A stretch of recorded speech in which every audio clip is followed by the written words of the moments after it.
I'd rather them lose early. We only lost by what, 8 points, I believe, something like that. Gets the defending champ. Right, both of them was 3-0. You know, and I'm not gonna make any excuses that we had some injuries and we had, you know, one of, well, I believe the best wide receiver that there is in Mike Evans. He's out for a couple of games. I won't make any excuses.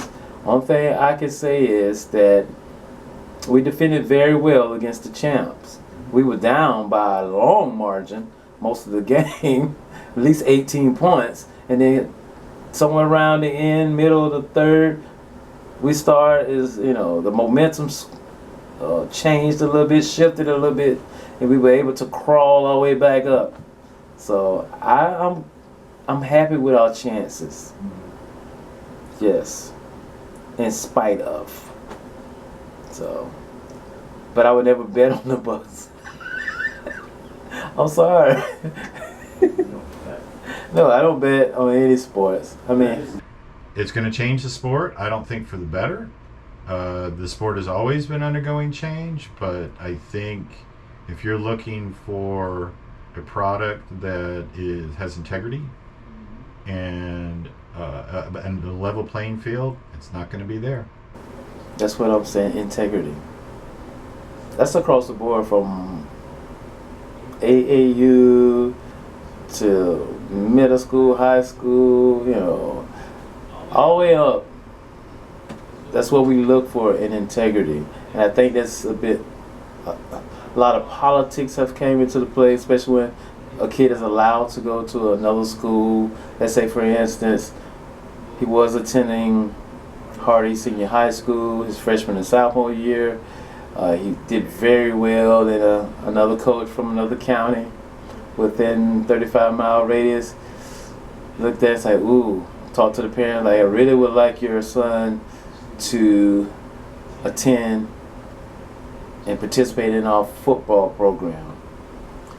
And plus we got this going on. I am networked with a lot of college coaches. Plus doctors, nutritionists. Your son is going to be taking his medical needs and health needs because they care about him for a reason, but they do take care. They try and make sure he's healthy and that he will be a long-term product. I get it, but that's where it benefits the individual, I believe.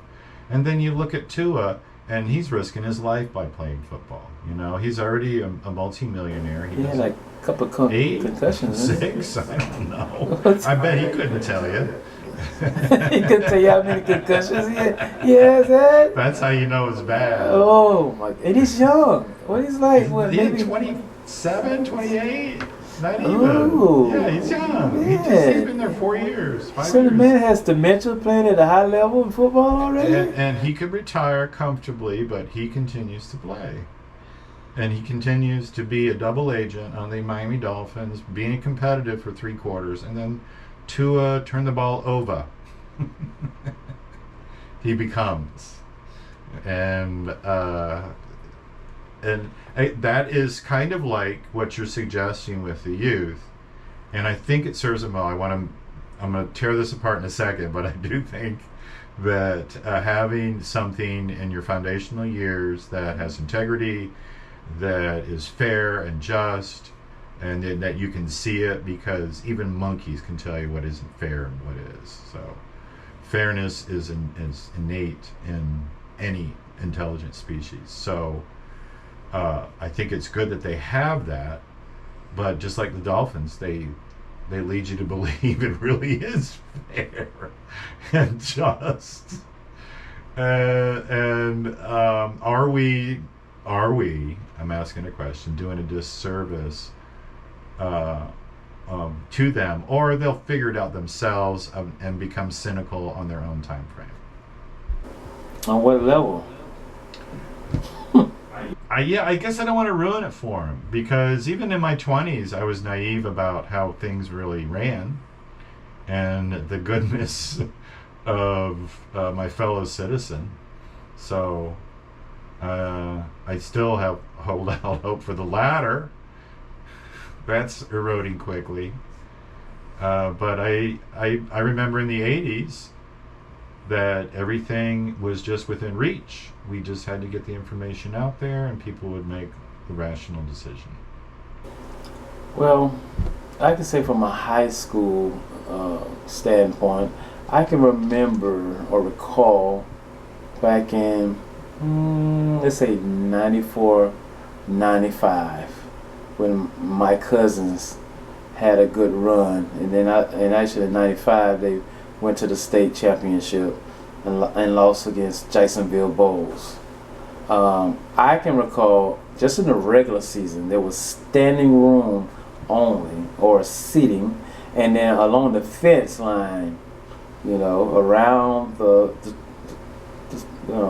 field, people were standing, and if you wasn't up in the stadium in the bleachers, and you was a short guy like me, you were you were not gonna see the game.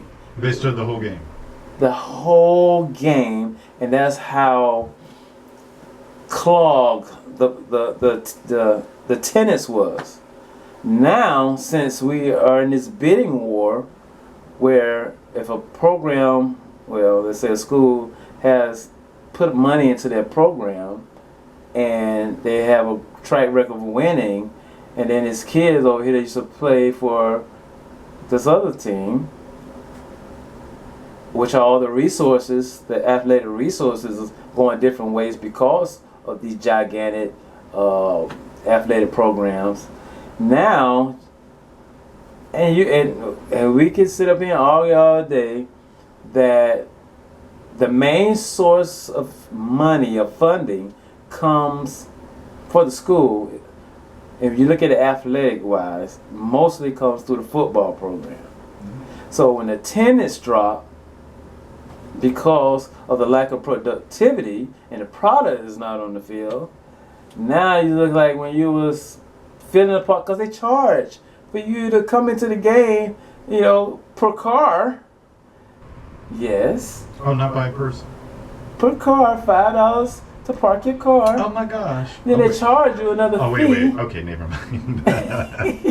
No bueno. They charge you to park? They charge you to park your car, and they charge you an entry fee to go into the game. And then you have concession stand. So imagine you went from, let's say, a regular game, because they know that you're a high-powered team in the past. Let's say you had about 2,000 people there. Now it has been reduced down to maybe 350 to 500 people. Because you don't have the product on the field, because you have allowed this highway or this system to take the resources and put them elsewhere. So, and you think is it possible that, of course, there's more entertainment options, people, back when you were young, there were plenty of entertainment options. You could have stayed at home. There was big TVs, there was movies, there was cable TV, there was, and maybe not to the level we have now, but there were certainly distractions. And it's mainly community spirit. Is that declined as well? The fact that people went to games, they didn't have any skin in it. They didn't know the kids. Maybe they had some distant relatives. I can tell you. Have they been squeezed out by the prices? All those things. And I'm not going to say it's prices, because I don't think any team within 15, 25, I say 30-mile radius has the financial resources to pay a kid. But with a real good talk game, and like we talk about nutrition, you got $2 million field house, nice weights and all that stuff. It can look a little bit more attractive than someone who's had the same field house and weight systems for 30 years. And y'all crunched up beside each other. You can kind of feel each other's sweat. Your sweat popping off on me, man. That's what I'm saying. Versus you got somebody that got their own locker room space and their name is tagged on their and labeled on their locker room. I mean their locker. So I believe we need to have some guests come in and talk about that and give their perspective on it.